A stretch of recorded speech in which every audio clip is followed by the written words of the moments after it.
격주로 하다 보니까 자꾸 맥이 끊기죠. 그래서 제가 자꾸 과거 했던 걸 점검하는 이유가 가장 핵심적인 걸 점검해야 되기 때문입니다. 다시 한번 볼까요? 신약을 구분하는 자 시대 한번 읽어볼까요? 시작. 목수시대, 주장시대, 선택시대, 교육시대, 십자가시대, 교회시대, 1차 전도여행시대, 2차 전도여행시대, 3차 전도여행시대, 옥중시대, 마감시대, 완성시대. 이걸 외우고 싶게 하려고 제가 문장을 만들었죠. 시작. 우리 목수가 주장하길 선택적 교육법으로 십자가가 세워진 교회를 짓는 방법을 1, 2, 3차로 배워서 감옥문까지 마감할 수 있으면 완성이다. 이렇게 외우시면 각 시대별로 특징을 구분할 수 있다고 말씀을 드렸어요. 그러면서 이 목수 시대부터 이 십자가 시대까지를 A부터 Z까지로 나눴습니다. 그러니까 예수님께서 태어나셔서 예수님이 십자가에 달려 죽으시고 그런 시대를 A부터 Z로 나눴는데 이건 제가 가지고 있는 이 성경 익스프레스라는 책에서 참고한 겁니다. 그러다 보니까 이게 외국 목사님이 하신 거라 가나다가 아니라 AB라는 걸 제가 한번 가나다로 해보려고 그랬는데 제가 그 정도 능력은 안 되더라고요. 그래서 AB로 했습니다. 그래서 A가 뭐라고요? 천사들, 천사의 탄생으로 천사가 예수님의 탄생을 말했죠. B가 birth, 예수님의 탄생. C가 carpenter, 예수님은 목수의 아들로 태어나셨다. 아마 30년간 목생활을 했죠. D가 비둘기, 도부는 성령님이 비둘기같이 임한 것을 상징하는 겁니다. E는 enemy, 예수님이 광야에서 마귀에게 시험을 받았죠. 예수님의 마귀는 누구예요? 원수는 enemy, 사탄이죠. 그 다음에 예수님께서 follower, 따르는 자들의 뜻이에요. 누구를 부르셨어요? 12명의 제자들을 부르셨고 그 다음에 guest, G, 예수님께서 가나 혼인잔치에서 물을 포도주로 만든 게 최초의 예수님의 기적입니까? 예수님이 처음 기적을 행한 게 뭐라고요? 가나 혼인잔치에서 물을 포도주로 바꾸신 거예요. 그 다음에 하우스 클리닝, 성전을 정화시키는, 제가 이건 2번 이상을 하셨을 것이다 라고 말씀을 드렸죠. 그 다음에 인터뷰, 누구랑 인터뷰했어요? 니고데모가 예수님을 밤에 몰래 찾아와서 거듭남에 대해서 토의한 사건을 이야기하는 거고, 그 다음에 야콥스 웰, 야곱의 우물, 수가성 근처 야곱의 우물에서 사마리아 여인이 예수님을 만나서 구원에 대해서 말씀하시고 영적인 갈급함을 치유하셨죠. 그 다음에 킨, 친척이라는 뜻입니다. 예수님께서 가족들에게, 친척들에게 자신이 메시아라는 걸 밝혔지만 받아들인 사람이 있었고 받아들이지 않은 사람이 있었고, 아마 처음에는 마리아 말고는 받아들인 사람이 없었던 것 같습니다. 그 다음에 이제 로케이션, 본거지. 예수님이 주로 가장 많은 사역을 했던 데가 어디라고요? 갈릴리 서북쪽, 서북쪽이 되겠네요. 동쪽, 서북쪽, 가버나움 쪽을 중심으로 해서 거의 예수님의 비유의 이적의 80%가 이 가버나움에서 있었어요. 제가 이 가버나움을 예수님 주거지로 삼은 것에 대해서 뭐라고 말씀드렸죠? 만약에 예루살렘에서 주거지로 삼았다면은 유대인들이 기독교를 핍박할 때 복음이 더 빨리 유럽으로 가는 길이 되지 못했을 거예요. 여기는 다양한 인종들이 살던 소위 말하는 국제도시 같은 곳입니다. 우리 평택처럼. 그 속에서 복음을 전하면서 유대인들의 영향력이 그렇게 강하지 않았다는 거예요. 그러니까 소위 말해 예루살렘 교회가 핍박당할 때 예루살렘 교인들이 다 어디로 피난 갔을 것 같아요? 다 이 위쪽으로 피난을 간 거예요. 그럼 거기는 유대인들의 지배력이 그렇게 강하지 않으니까 어떻게 돼요? 그것에 교회를 세우고 또 교회를 만들어갈 수 있는 힘이 있었던 것입니다. 그 다음에 M, 메시지. 예수님께서 성도가 지켜야 될 진리에 대해서 말씀하셨다고 그랬죠. N, 자연. 자연의 법칙을 바꾸시는 행위. 제가 그 말씀드렸죠. 성경에 나오는 이적의 특징은 뭐라고요? 비과학적이라고 말씀드렸죠. 그럼 왜 비과학적인 게 가능하다고요? 이건 제 추론입니다만, 그건 하나님이 이 우주를 창조하실 때 뭘 만들어 놓으셨다고요? 백도어를 만들어 놓으셨기 때문이다. 만약에 그렇게 생각하지 않고 그 법칙을 하나님이 강제로 부쉈다면 어떤 문제가 생길까요? 자연의 법칙과 자연의 법칙이 충돌을 일어나요. 예를 들면 해를 15도 멈춘다는 얘기는 다른 말로 표현하면 지구가 어떻게 했다는 거예요? 멈췄다는 얘기예요. 여러분, 지구가 멈추면 어떤 일이에요? 여러분, 버스 타고 다닐 때 옛날 생각나세요? 학생 때 버스 타고 다닐 때 일부러 버스 기사들이 그랬던 것 같아요. 학생들 태우면 꽉꽉 차니까 일부러 가다 급브레이크를 밟아요. 그럼 어떻게 돼요?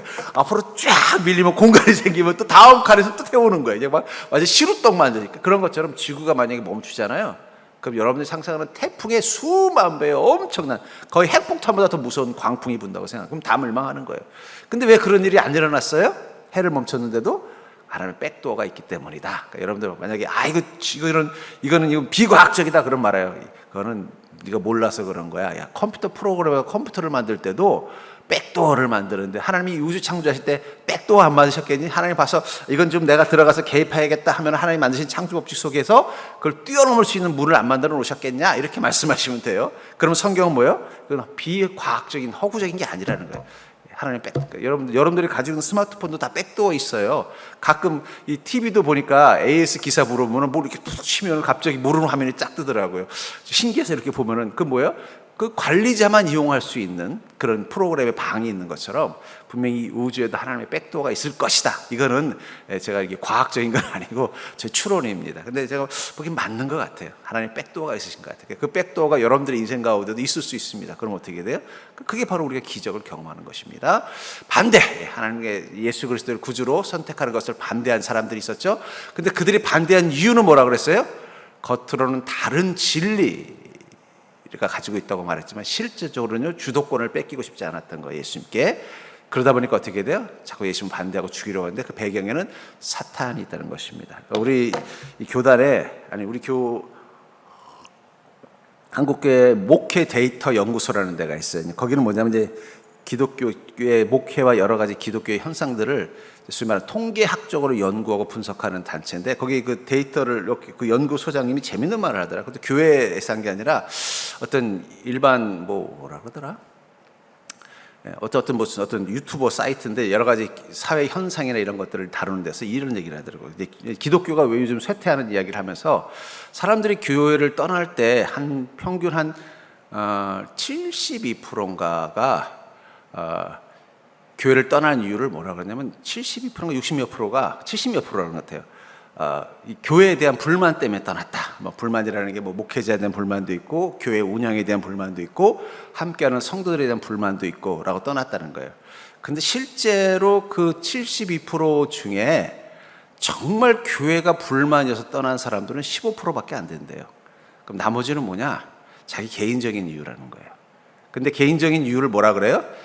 여기 목사님 사랑이 없어서 나 떠나는 거야. 나 여기 교회 이 시스템이 마음에 안 들어서 떠나는 거야. 여기 이 성도들이 이 사람 은혜가 안 돼서 떠나는 거야. 하지만 실제적인 이유는 뭐냐면 자기가 이 교회를 가봤더니 자기한테 너무 많이 부담을 준다. 혹은 자기를 인정해 주지 않는다. 혹은 자기가 그 속에서 누구랑 관계를 맺었는데 그 사람하고 뭔가 불편해졌다든지 혹은 이 교회가 보니까 내가 부담이 너무 많이 되는 거야. 많이 봉사해야 돼. 그 떠나면서 그렇게 말하면 뭐가 되는 거야. 내가 믿음 없는 사람 되니까 딴 핑계 된다 그래요. 이 유대의 지도자들도 똑같은 이유예요. 말로는 뭐예요? 이 예수님 때문에 이거 잘못하면 유대 사회가 위기가 온다. 로마가 이 사실을 알면 어떻게 되겠냐? 우리를 이제는 자치권도 다 빼앗아 가지 않겠냐? 그러니까 예수님을 빨리 없애야 우리가 그래도 그나마 이 유대교의 자치권을 유지한다는 명분이지만 사실은 실제적으로는 뭐예요? 주도권을 뺏기기 싫었던 것이 배후에 있었다는 것입니다.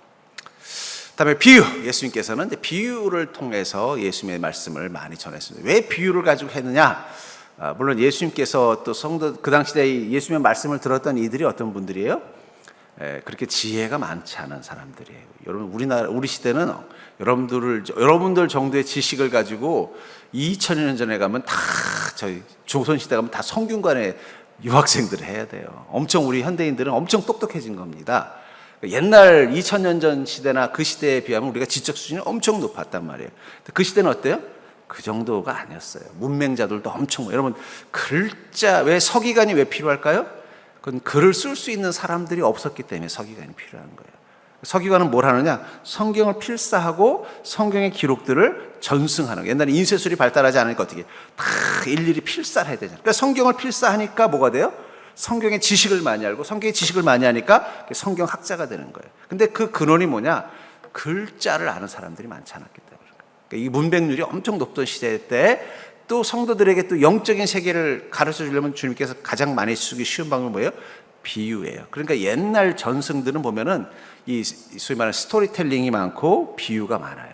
왜 비유가 많아요? 그건 단순히 성경만 그런 게 아니에요. 다른 경전들도 보면은 비유나 예화나 이야기를 많이 써요. 불교도 그렇고 제가 이슬람은 잘 모르겠어요. 그러나 유대교 탈무드도 마찬가지고 왜 그런 걸 많이 쓰느냐? 그거는 지식을 접하는 사람들의 지적 수준이 그렇게 높지 않았기 때문입니다. 그러니까 그때는 비유를 많이 썼고 또 하나는 이 비유를 쓰신 이유가 있어요. 그것은 언어의 한계라는 게 있습니다. 그러니까 그러니까 우리가 쓰는 이 언어라는 게 사실은 타락한 언어예요. 바벨론 탑 사건 이후로. 그래서 말을 가지고 정확하게 전달한다는 건 불가능하다는 게 현대 철학자들, 해석학자들의 견해입니다. 그래서 주님은 비유를 쓰지 않았을까? 뭐 이런 게 있습니다. 질문, 너희 나를 누구라 하느냐? 이 선택의 시대는 뭐예요? 내가 예수님을 하나님이라 생각하느냐 아니냐는 질문을 한 거고, 그 다음에 계시, 변화산에서 예수님께서 하늘로부터 오신 분임을 제자들에게 보여주셨죠. 학교, 이제 교육시대 때 들어가면 학교 스쿨, 제자들에게 강도 높은 교육을 가르쳤죠. 그래서 제자를 양육하는 데 집중. 여러분, 예수님께서 왜 3년만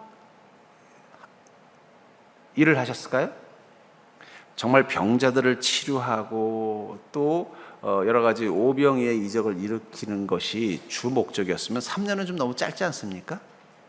그럼 십자가에 달려 죽는 거라면 또 3년이 너무 길잖아요. 뭐 십자가에 달려 죽는 거는 뭐 내가 보기엔 한 40일이면 끝날 일인데, 그럼 왜 3년이었을까요?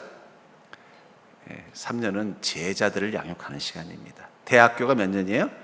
4년. 대학원은 보통 2년, 3년입니다.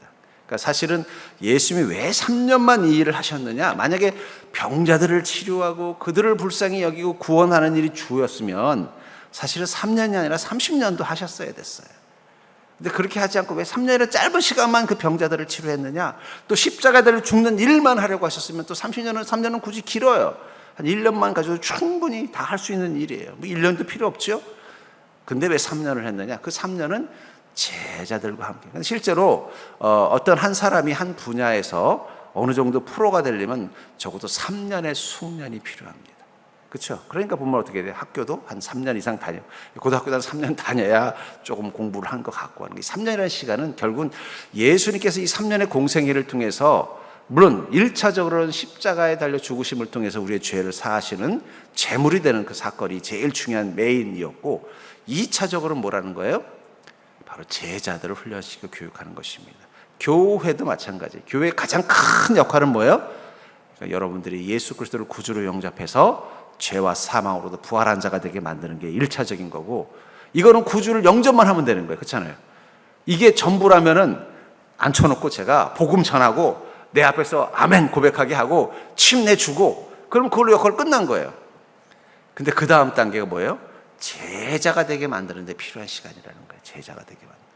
그만큼 주님은 우리가 제자가 되는 것을 되게 중요하게 여기셨습니다. 그래서 마지막 저 하늘로 가시면서 뭐라고 그랬어요? 너희는 가서 모든 족속으로 제자를 삼아 아버지와 아들과 성령의 이름으로 침례를 주고 내가 너에게 가르쳐 분부한 모든 것을 가르쳐 지키게 하라. 그러니까 주님은 그게 강수예요. 그러니까 여러분, 교회의 가장 중요한 일은 당연히 예수 그리스도를 구주로 영접하고 구원받은 영혼이 되는 것이고, 그것이 끝난 다음부터는 뭐가 되는 거예요? 주님이 가르쳐 주신 것을 지키며 살게 만드는 게 교회의 주 목적입니다. 이것을 게을리하면은 예수님이 3년간 수고한 게 다 헛것이 되는 거예요. 저도 사실 제가 보면요, 그게 제일 어려운 것 같아요. 제자 만드는 게 제일 어려운 것 같습니다. 그래서 예수님은 어떻게 하셨어요? 70명의 제자를 둘씩 짝지어서 유대 전역에 파송해서 말씀을 선포하게 하고 병자들을 고치게 하셨죠. 직접 하게 했다는 거예요. 그 다음에 텀, 죽은 나사로를 무덤에 살리시는 사건. 그 다음에 업셋, 아까 성전을 깨끗하게 한 거 2번이나 하셨다고 그랬죠. 신앙의 기본은 뭐라고 그랬어요? 깨끗하게 하는 거예요. 여러분, 우리는 날마다 깨끗하게 해야 돼요. 저기 윤동주 시인이 그 십자가인가 자화상이라는 말씀을, 나는 손바닥 발바닥을 매일 닦는다. 베드로가 어땠어요? 발 닦을 때 주님이 주님 발 말고 몸도 닦아주시죠. 그랬더니 너의 몸은 이미 다 닦아 지저분한 거 깨끗해졌고 발만 닦으면 된다. 저는 그 발만 닦으면 된다는 말이 뭘 말할까요? 우리는 예수 그리스도의 보혈로 머리끝부터 발까지는 깨끗해졌습니다.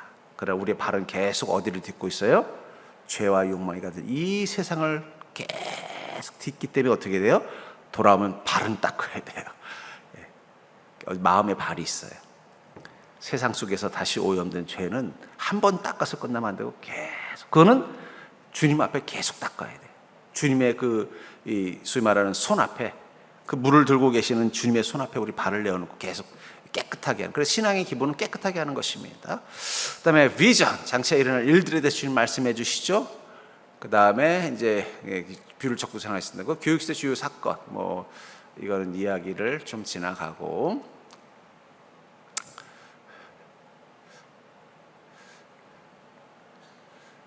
이건 뭐 통과하겠습니다.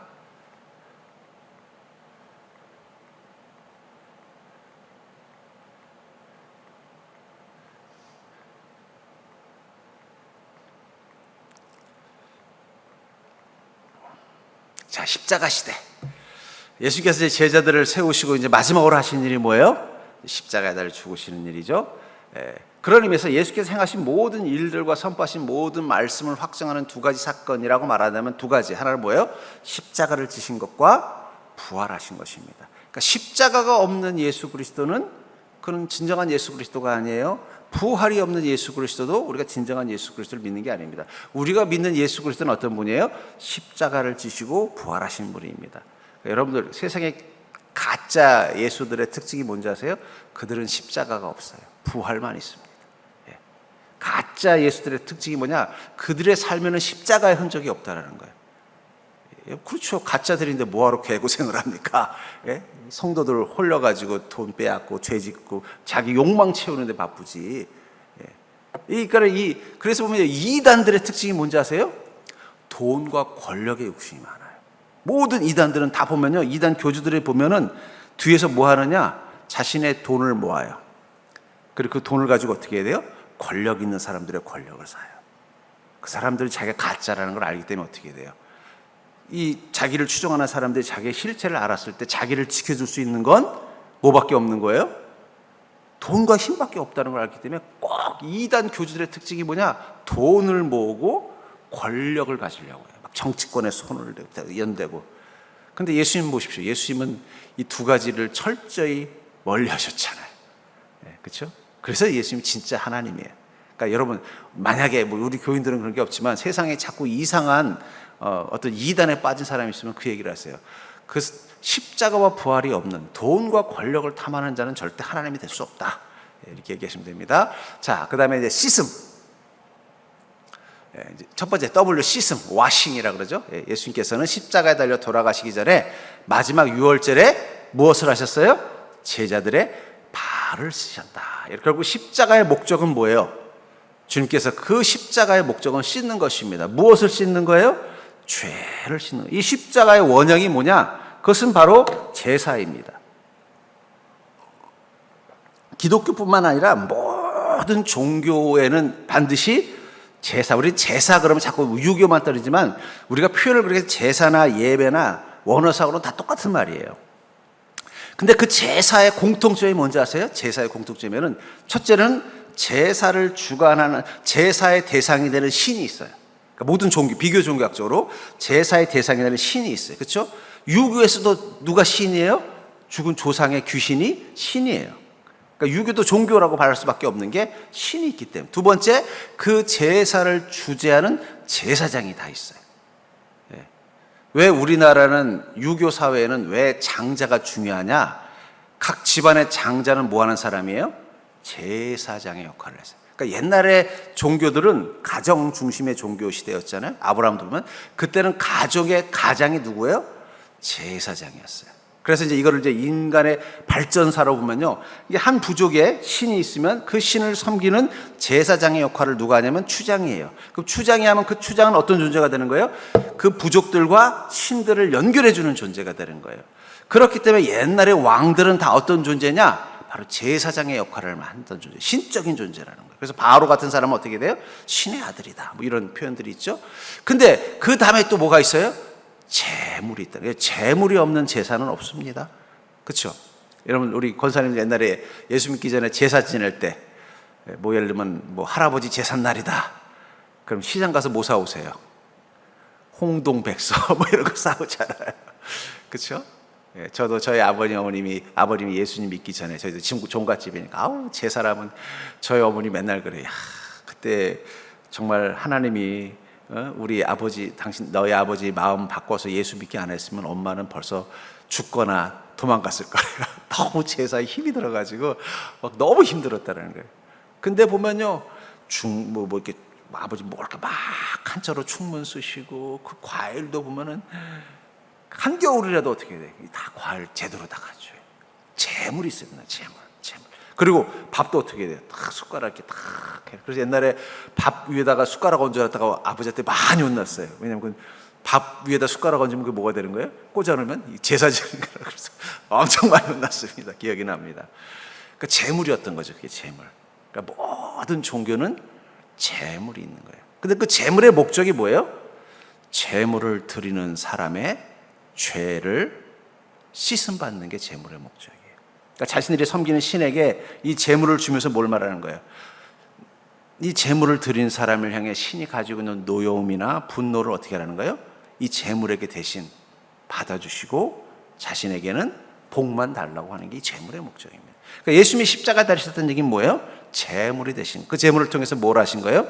우리의 죄를 씻어 주시는 것입니다. 그러니까 십자가가 없으면 우린 죄의 용서함을 받을 수 없는 거예요. 재물이 되어줬기 때문에. 그래서 이 재물을 받아주시면 뭐가 되는 거예요? 용서함을 받은 거고, 재물을 안 받으셨으면 그게 바로 실이 노했다 이런 거 있잖아요. 재물을 안 받아주면 뭐가 되는 거예요? 그 용서를 못 받았다는 뜻이 되는 겁니다. 예수께서 십자가를 죽으신 사건은 뭘 말하는 거예요? 하나님이 우리의 죄를 용서하시는 제물이 되어주셨다는 것을 뜻하는 것입니다. 그걸 통해서 어떻게 우리 죄를 씻으셨다는 거죠. 세 가지 씻음을 표현하고 있어요. 성경은 요한복음 13장 14절부터 15절은 발을 씻기셨다. 저는 이 발이 바로 지배의 욕망을 의미한다고 생각합니다. 왜냐하면 그 당시 때 그 로마가 다스리는 사회에서 누가 사람의 발을 닦아줬을까요? 종이 주인의 발을 닦아준 겁니다. 그러니까 뭐 로마의 권위 있는 사람, 권력 있는 사람, 아니면 그 집안의 주인이 딱 오면 누가 기다리고 있어요? 하인들이 물동이 딱 들고 있다가 오면 하루 종일 바깥에서 뭐가 있어요? 이 먼지가 잔뜩 묻은 발이니까 그걸 깨끗이 닦아주면서 어떻게 돼요? 이제 집안에 들어오는 것입니다. 그러니까 지배의 욕망. 그러니까 여러분들 우리가 늘 날마다 씻어야 되는 발은 바로 지배의 욕망입니다. 지배요. 권력의 욕망, 힘을 가지고자 하는 욕망, 다른 사람들을 지배하고자 하는 욕망. 이게 우리 속에 있습니다. 저는 그게 인간에게만인 줄 알았더니 모든 만물들이 다 그 욕망이 있더라고요. 제가 동물원에 갔더니 그 사냥들이 있더라고요. 사냥들, 뭐 이름도 잘 모르겠어요. 뭐라 그러더라? 아이벡스? 근데 참 재밌는 걸 봤어요. 뭐냐면 햇빛이 쨍쨍 찌는데 이렇게 탑을 만들어 놨는데 제일 높은 곳에 한 마리 갖고 그 밑에 한 마리 다 이렇게 있어요. 이렇게 더운데 시원한 그늘 밑에 있지 않고 그 제일 위에 있는 거예요. 근데 그 제일 위에 있는 게 뭔지 아세요? 자기가 대장이라는 뜻이래요. 그래서 밑에서는 소시탐탐 뭐예요? 그 자리를 노리는 거예요. 노리면서 그 아래를 봤더니 어린 아이벡스들이 자기들끼리 뭐 하는지 아세요? 박치기 놀이하고 있더라고요. 예, 그러다가 이제 어느 때가 돼서 제일 위에 있던 그 제일 힘세 보이는 이 아이벡스가 이제 좀 나이가 없고 힘이 빠지면요, 그 밑에 있던 아이벡스가 어떻게 돼요? 박치기를 해서 이기면 자기가 또 올라가는 거예요.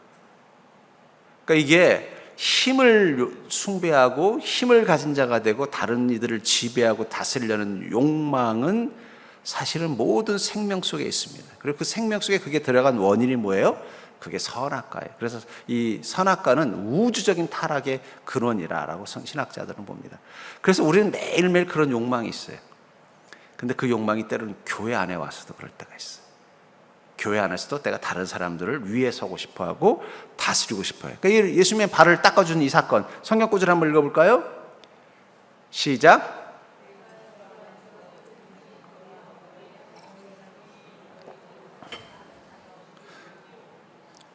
내가 너에게 행한 것 같이 너희도 행하게 하려 본을 보였노라. 예수님과 함께 3년을 다녔던 이 제자들, 예수님을 통해서 제자가 됐음에도 불구하고 가장 마지막까지 해결되지 않은 가장 큰 죄가 뭐예요?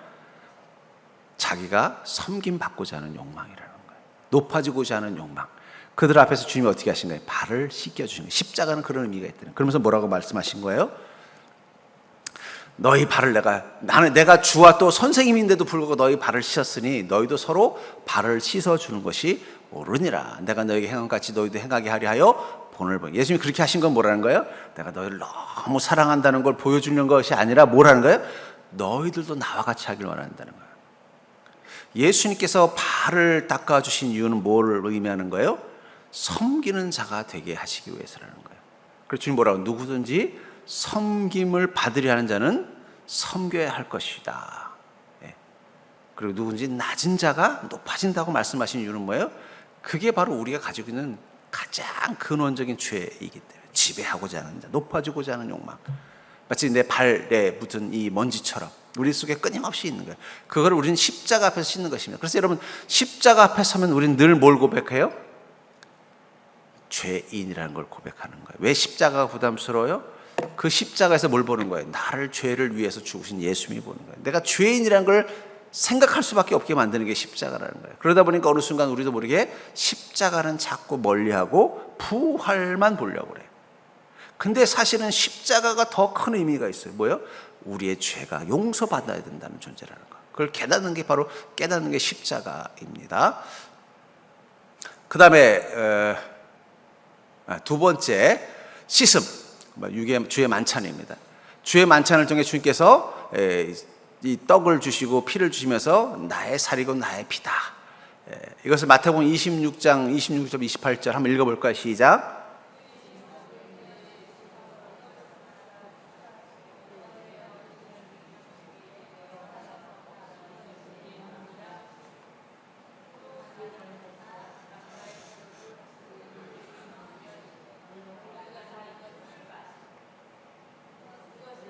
사함을 얻게 하려고 많은 사람을 위하여 흘리는 바 나의 피 곧 언약의 피니라.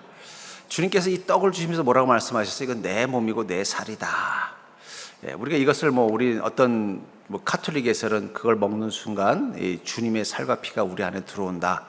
이런 의미로 해석하기도 하고, 우리 침례교에서는 그런 주님의 그 살과 피를 묵상하는 기념이다 이렇게 해석을 하지만, 저는 가만히 생각해 보니까 왜 그럼 주님의 살과 피를 먹는 게 중요한가? 우리 육체의 문제점은 뭐예요? 여러분, 건강하지 못한 육체의 특징이 뭐예요? 건강하려면 두 가지를 잘해야 돼요. 하나는 몸에 좋은 운동을 하고, 또 하나는요, 몸에 좋은 음식을 먹는 게 중요합니다. 음식 되게 중요해요. 그렇죠? 제가 본 건강한 사람들은 먹는 음식이 달라요. 근데 건강하지 못한 분들도 먹는 음식이 달라요. 그러니까 이 음식이 중요하다는 걸. 제가 이렇게 저희 주변에 아주 건강하신데 나이 드신 분이 계셨어요. 근데 그분의 특징이 뭐냐? 두 가지. 하나는 음식이 몸에 좋은 음식만 드셔요. 근데 그걸 골라서 드시는 게 아니라 원래부터 그런 음식만 드셔버릇해가지고 남들이 보기엔 건강하지 못한 음식들이 이제 자극적이고 기름지고 이런 것들 별로 안 좋아하시는. 또 하나는 소식을 하시더라고요. 그분은 나이 드셔도 건강하더라고요. 음식이 되게 중요한 건 여러분들 알고 있잖아요. 어쩌면 약이라는 것도 결국은 뭐예요? 이 음식하고 똑같은 거예요. 우리 몸에 음식이 들어와서 어떻게 작용하느냐에 따라서 어떻게 해야 돼? 그게 건강이 되는 거예요. 저도 건강을 위해서 꼭 지키는 식습관 중에 하나가 뭐냐? 하나는 현미밥을 먹는 겁니다. 현미밥을 먹어요. 벌써 현미밥 먹은 지가 한 30년도 넘었을 것 같아요. 근데 그걸 먹어서 저는 도움이 되는 것 같아요. 탁 눈에 띄진 않지만 제가 그래도 혈관이 그렇게 아주 나쁘진 않거든요. 그래서 이게 효과가 있다라는 생각이 들고, 또 장 기능도 그렇고, 단점은 좀 소화력이 좀 안 좋아요. 너무 독하니까. 또 두 번째는 간헐적 단식을 저는 꼭 합니다. 지금도 6시 이후에는 웬만하면 안 먹고 한 10시 이전에는 웬만하면 안 먹어요. 그렇게 해서 이제 공복 기간을 두는 훈련을 하니까, 그게 또 제가 평소 때 낮에 오늘도 카레 2그릇 먹었는데 몸무게 변동이 없어요. 왜냐하면 딱 지키니까. 그걸 속에 깨달은 게 뭐냐? 우리 몸도 결국은 뭐예요? 무엇을 먹느냐가 우리 몸에 영향을 준다면, 우리 몸이 주님의 살과 피로 채워진다면 우리 몸은 어떻게 되겠어요? 육체가 가지고 있는 죄로부터 씻음 받는 비결이 거기에 있는 겁니다. 그러니까 예수 그리스도의 살과 피가 우리 몸을 채운다면 그게 뭐가 되는 거예요? 그 죄로부터 자유해지는 육체가 되는 것입니다. 그런 의미에서 이 의미도, 이 육체를 우리 씻어주는 주님의 씻음이 있다라는 것이죠. 그 다음에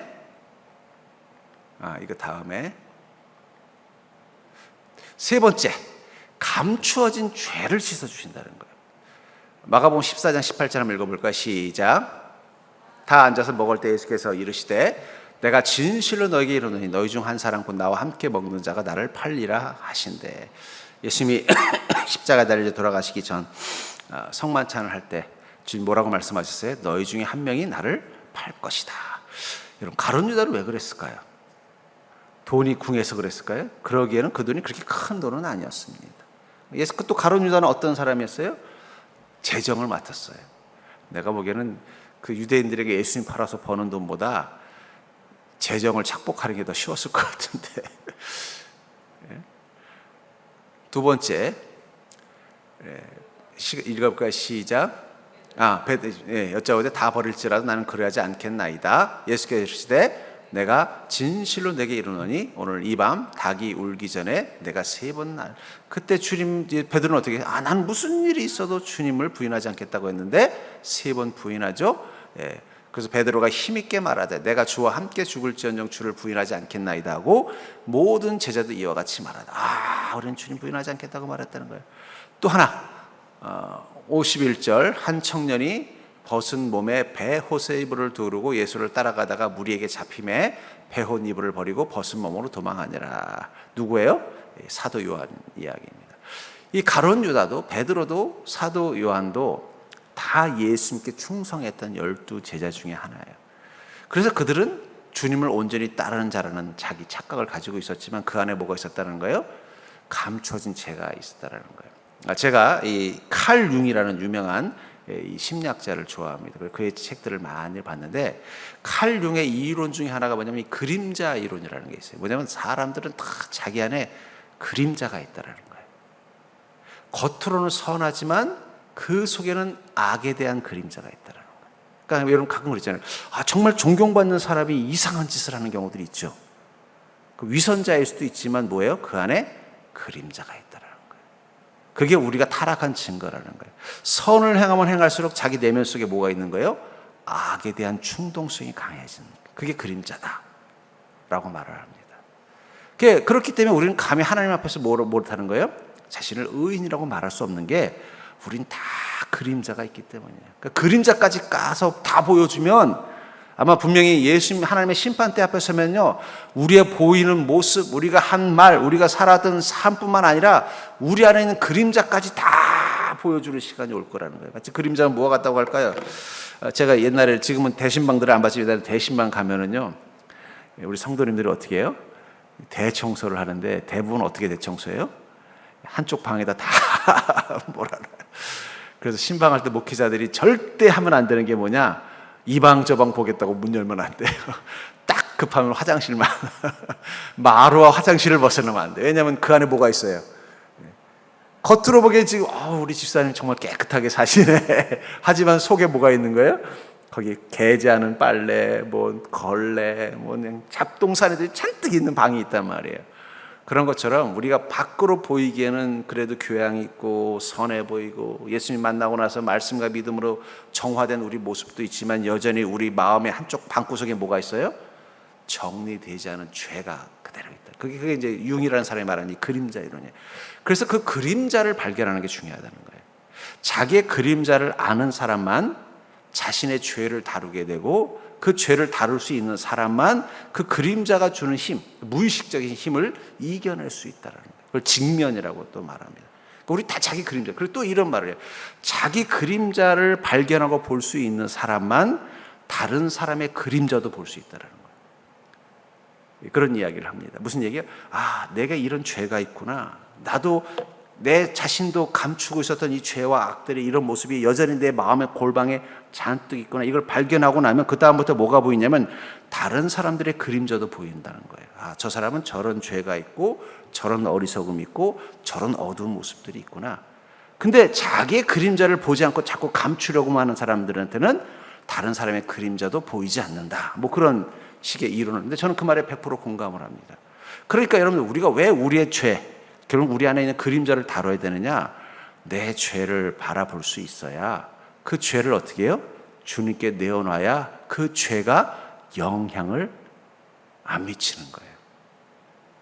근데 이 그림자가 안타깝게도 뭐냐면 가끔씩 문 밖으로 삐져나옵니다.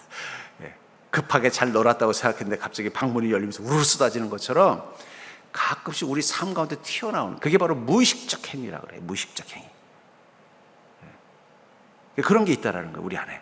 그 죄가 그냥 남들이 보기에 아이고 그래도 집사님 믿음 생활 오래 해서 참 사람 좋으시고 말도 얼마나 교양 있게 잘하시고 성품도 얼마나 좋고 남들이 보면 다 좋은 사람이라고, 심지어는 가족들마저도 좋은 사람이라고 말하지만 그 안속에 뭐가 있어요? 이 죄의 그림자가 있다가 이게 가끔씩 확 튀어나오는데 그게 바로 무의식적 행위라는 거예요. 그게 보면은 사람들이 깜짝 놀라. 아니, 저분이 저런 행동. 그러니까 저는 가끔 이 신문에 보면은 상상도 못할 이상한 행동을 한, 그래도 나름대로 교양 있고 뭔가 괜찮은 사람들이 이상한 짓을 했을 때 우리는 대부분 그냥 저 사람은 위선자라고 말하지만 저는 그림자를 봐요. 저 사람의 그림자를 저 사람이 통제하지 못한 거예요. 그게 우리 인간의 죄성이라는 거예요. 연약한 자라는 거예요. 근데 누가 통제할 수 있느냐? 그거를 아는 사람. 내 안에 그림자가 있다는 걸 아는 사람. 나에겐 이런 죄가 있습니다. 그걸 주님께 내어놓을 수 있는 거예요. 주님께 내어놓는다는 건 결국 뭐예요? 고백하는 겁니다. 고백. 그래서 우리 회개라는 건 뭐냐면 자기의 그림자를 발견하고 그 그림자를 주님께 고백하고 인정하는 게 회개라는 거예요. 그래서 주님의 도우심을 구하는, 그게 직면입니다. 그래서 이 심리치료에서 가장 중요한 게 뭐냐? 자신의 그림자를 드러내서 그걸 자기가 스스로 보면서 그걸 인정하는 거예요. 나한테는 이런 그림자가 있습니다. 그리고 그걸 인정하고 나면 어떻게 돼요? 이제 의식을 하니까 어떻게 돼요? 그게 나타나려면 통제할 수 있다는 거예요. 완전한 치료는 안 되지만. 이게 이제 심리학에서 말하는 이제 자기 내면 치료의 방법인데, 저는 그거보다 더 확실한 방법이 뭐냐? 그걸 주님께 내놓는 거예요. 그게 바로 고백이에요. 회개의 고백. 그림자를 찾으셔야 돼요. 여러분들은 다 그림자가 있습니다. 이제 다음 주에 이제 소위 말하는 세미한 음성을 듣는데도 이 그림자가 되게 중요한 역할을 해요. 다음 주 설교 때 제가 얘기하겠습니다만, 그러니까 그걸 얘기하는 거예요. 가룟유다는 분명히 얼마 전까지도 자기가 예수님을 팔 거라고 상상을 못했을 거예요.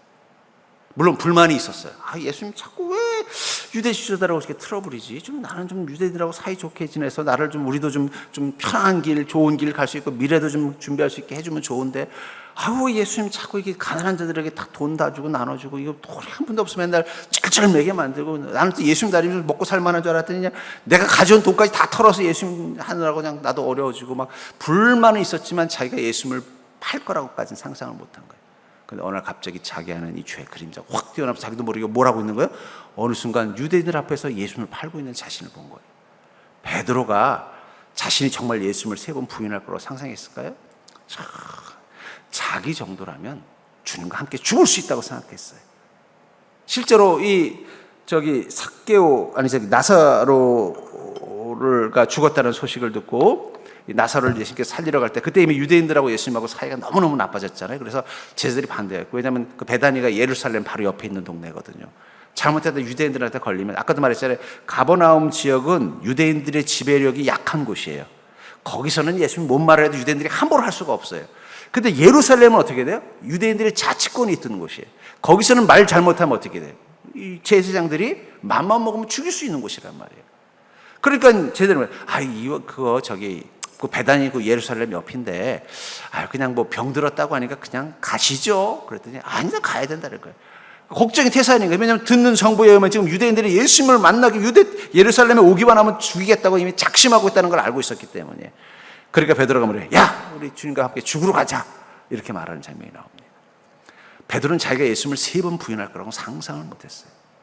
그리고 실제로 어떻게 돼요? 예수님이 걱정이 돼서 제사장의 뜰까지 가서 보고 있는 거 어떻게 해야 되나? 근데 갑자기 한 하인이, 가만있어 봐, 당신 그 예수님 따라다니는 사람 아니야? 내가 아는데 그 말구에 귀를 벤 사람 맞잖아. 순간 자기도 모르게 무의식적으로 뭐가 튀어나오는 거예요? 무슨 소리야? 예수님을 3번 부인하고 저주라. 정신 차리고 보니까 자기가 뭘 한 거예요? 자기의 그림자를 그때 발견한 겁니다. 그리고는 통곡하면서 울었다. 예수님 다 알고 계셨구나. 여러분들, 예수님은 우리의 그림자를 다 알고 있어요. 자기도 모르는 그림자. 그러니까 중요한 건 뭐냐면 베드로처럼 자기도 모르는 그림자가 있어요. 근데 그게 언제 튀어나오느냐? 내 삶의 위기가 왔을 때, 베드로처럼 자기가 자기 자신에 대해서 너무 자만할 때 튀어나와요. 베드로는 자만했던 거야. 나 같으면 나는 끝까지 예수님을 지킬 거라고 믿었던 거예요. 자기는 그런 괜찮은 의리 있는 예수님의 제자, 주님을 위해 목숨도 내놓을 수 있는 괜찮은 존재라는 자기 자만에 빠져 있었는데, 주님 뭐라고 말씀하면, 아니야, 너는 오늘 닭이 3번 울기 전까지 나 3번 부인할 거야. 그때까지도 베드로는 인정하지 않았어요. 근데 정말 어떻게 돼요? 자기가 3번 부인하는 자기의 그림자를 보는 순간 통곡한 겁니다. 예수님의 말씀이 떠올라서. 그러니까 떠올랐던 통곡했던 이유는 뭐예요? 주님은 자신의 그림자를 알고 있었다라는 거예요. 자기는 지금까지 그게 있었다는 걸 몰랐던 거예요, 베드로는. 그때서야 자기 그림자를 발견한 겁니다. 그래서 어떻게 돼요? 통곡하는 거예요. 네. 마지막 요한, 요한은 응석바지죠. 근데 어떻게 돼요? 예수님 잡혀가니까 빨가벗고 도망가 버렸습니다. 그러니까 우리에게도 이런 모습들이 있다는 걸 기억하셔야 돼요. 그것을 십자가 앞에 가지고 와야 될 때가 있습니다. 아까도 말씀드렸잖아요. 우리 안에는 그림자가 있습니다. 근데 그 그림자에서 제일 중요한 게 뭐예요? 우리가 그림자가 있다는 걸 인정하는 게 필요하다는 거예요. 내 안에 그 깊은 죄, 심지어는 베드로처럼 자신이 그런 죄를 가지고 있다는 걸 모르고 살 때도 있어요. 살다가 어떤 계기, 마치 베드로에게는 이 대제사장의 그 뜰 앞에서 그 한 하녀가 너 예수님 옆에 있었던 자라고 말하는 그 순간 자기도 모르게 어떻게 돼요? 순간 패닉이 오면서 자기의 그 그림자를 감추지 못하고 드러냈던 것처럼 어떤 특별한 계기가 있을 때가 있다는 거예요. 특별히 자기 인생에 위기가 왔다든지 자기 자만에 빠졌을 때 이게 확 튀어나옵니다. 거기서 중요한 건 뭐예요? 그걸 주님 앞에 인정하는 거예요. 또 주님은 그것마저도 내어놓기를 원하시고, 그게 회개예요. 그러니까 진정한 회개는 자신의 그림자까지도 주님의 십자가 앞에 다 내놓을 수 있어야 돼요. 보이는 나 말고, 사람들이 보는 시선 속에 있는 나 말고, 심지어는 자기가 자기 스스로를 속이는 나 말고 자기 속 내면 속에 있습니다. 근데 왜 이 그림자가 문제냐? 이 프로이드라는 사람이 뭐라고 하냐면 그 그림자가 사실은 그 사람의 인생을 결정한다는 거예요. 불행을 선택하게 만들고 행복을 선택하게 만들고, 그래서 그 무의식 내면의 치유가 일어나야만, 그래서 이 상한 감정의 치유라는, 그래서 우리나라도 한동안 그 내적 치유를 강조했잖아요. 그게 뭐냐면 그 그림자 이야기라는 거예요. 그림자. 그걸 끄집어내서 그것을 직면하고 그것을 주님 앞에 내어놓으면 치료가 일어나면 그때부터 어떻게 돼요? 그게 내 삶에 영향을 미치지 않으니까 평안을 갖는 것입니다. 실제로 제 주변에 있었던 한 권사님의 고백인데, 그 권사님은 아주 좀 미인이셨어요. 그리고 좀 미인이셨는데지만 안타깝게도 아버지가 일찍 돌아가시고 어머니가 재혼을 하셨어요. 그러다 보니까 이 권사님 뭐가 돼요? 어머니한테는 천덕꾸러기인 거예요. 왜냐하면 죽은 전 남편의 딸이니까. 그리고 이제 이복 동생들이 있어요. 그러니까 자기는 어릴 때부터 뭘 했냐면 신부나 똑같은 거예요. 그 이복 동생들 다 치닥거리고 뭐예요? 아버지 일찍 돌아가셨으니 천덕꾸러기밖에 더 되겠어요. 아들도 아니고 딸이니까. 심지어는 엄마도 어떻게 돼요? 그냥 근데 너만 없었으면 내가 이렇게까지 고생한다면서 원망을 하니까 늘 자기를 뭐라고 생각해요? 난 참 태어나지 말았어야 되는 존재, 쓸모없는 존재, 못나니. 근데 미인이셨어요. 그래가지고 동네 총각들이 그 권사님을 다 좋아하셨다는 거예요. 그리고 밤마다 막 밖에서 휘바람 불고.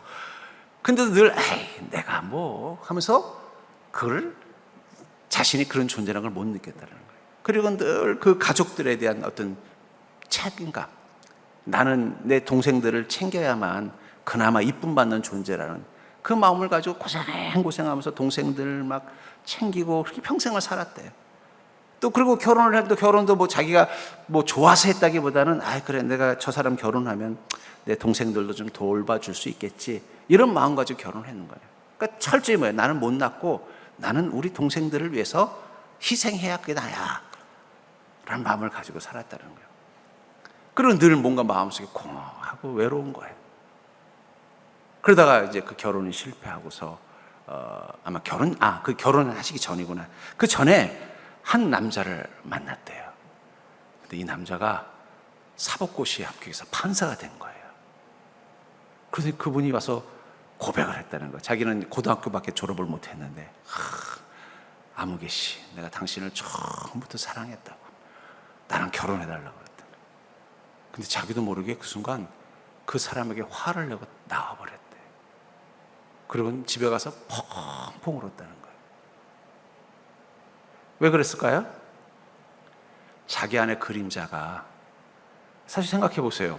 뭐 고등학교밖에 못 나왔지만 그래도 뭐 옛날에 고등학교면 그래도 괜찮고, 또 얼굴도 미인이라서 막 연예인을 하라고 할 정도로 있고, 그러니까 당연히 뭐 좀 아무리 좀 판사가 된 그런 학생 젊은 사람이라도 당연히 매력을 느끼니까 또 사랑한다고 고백을 한 거겠죠.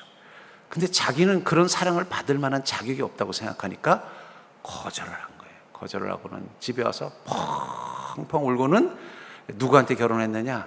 저 사람 만나면 우리 자식들, 우리 동생들 챙겨주겠지 하면서 그냥 특별하지 않은 그 별 볼 일 없는 사람하고 결혼해서 고생을 했다는 그 고백을 들으면서 왜 그 행운을 놓쳤을까? 여러분들 같으면 어떻게 했어요? 아이고 감사합니다. 그리고 빨리 결혼 신고하자 그럴 텐데 왜 도망가게 만든 건 무엇이 도망가게 만든 거예요? 그 권사님의 그림자가 그렇게 만든 거예요. 예. 그럼 나중에 그러니까 아이고 내가 그때 예수님 만나서 지금처럼만 치유받았으면 아이고 고맙습니다 그랬을 텐데 내 지금 생각 내가 왜 그랬는지 모르겠다고. 아이고 내가 그때 그 남자를 놓쳐가지고 이 인간하고 맨날 평생 고생하면서 산다고 그냥 남편을 원망하는 모습을 보면서 웃다가 우리 안에도 그런 그림자가 있구나. 그러니까 여러분 우리 왜 주님이 회개하라고 만드느냐? 그 그림자가 우리 인생에 정말 복된 순간을 잃어버리게 만들 수 있어요. 특별히 이 그림자가 가지고 있는 가장 치명적인 약점이 뭐냐? 하나님의 음성을 막는 이 소위 말하는 자물쇠가 되는 부분이 있습니다. 자, 주는 그걸 시슴, 와싱. 결국은 마지막에 십자가 되기 전에 이 제자들을 통해서 주님은 어디까지 깨끗게 하시길 원하신다는 거예요? 우리가 의식하지 못한 우리의 죄와 절망까지도 그 십자가 아래서 깨끗게 하시니까 십자가는 시스미입니다. 여러분들 씻지 않으면 우리는 구원이 없는 거예요. 예수 그리스도의 십자가가 없다면 구원이 없는 겁니다. 그러니까 십자가 없는 구원은 그 사기예요.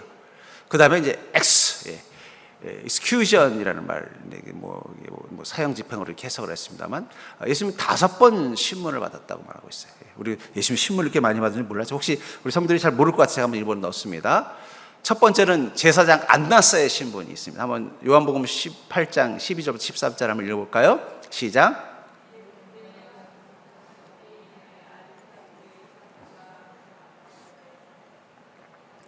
먼저 안나스에게로 끌고 가니 안나스는 그 해의 대제사장인 가야바의 장인이라. 가야바는 유대인들에게 한 사람의 백성을 위하여 죽는 것이 유익하다고 권고하던 자라라.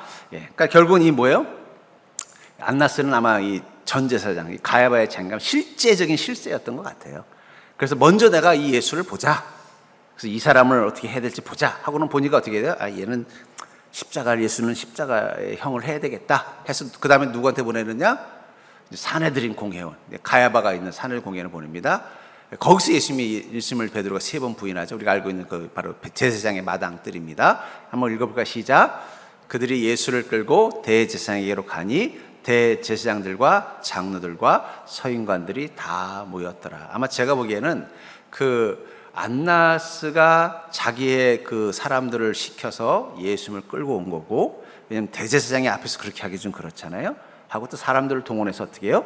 예수님을 고발하게 하고는 이제 공회원들 앞에서 이제 종교회의를 하게 한 거죠. 이게 이제 두 번째 재판 장르고, 그 다음에 이제 여기서 이 사람은 사형 집행시켜야 된다. 근데 그 당시 때 이 로마의 지배를 받던 시절에는요, 로마에게서 주는 원칙이 있어요. 뭐냐면 자치권은 주되 사형은 반드시 로마의 재판을 겪어야 돼요. 그래서 빌라도를 통해 다른 형벌은 되는데 사형제, 또 사형은 아무나 시키는 게 아니고 십자가형 같은 경우는 특별히 이제 반역죄나 이런 거는 반드시 로마의 재판을 받아야 되는 거예요. 그러니까 로마의 재판이 이제 빌라도라는 이 소위 말하는 이제 로마의 총독의 재판을 받게 한 겁니다. 그래서 한번 누가복음 23장 1절부터 5절 한번 읽어볼까요? 시작. 무리가 다 일어나 예수를 빌라도에게 끌고 가서 고발하여 이르되 우리가 이 사람을 보매 우리 백성을 미혹하고 가이사에게 세금 바치는 것을 금하며 자칭 왕 그리스도라 하더이다 하니, 빌라도가 예수께 물어 이르되 내가 유다인의 왕이냐? 대답하여 이르시되 내 말이 옳도다. 빌라도가 대제사장들과 무리에게 이르되 내가 보니 이 사람에게는 죄가 없도다 하니,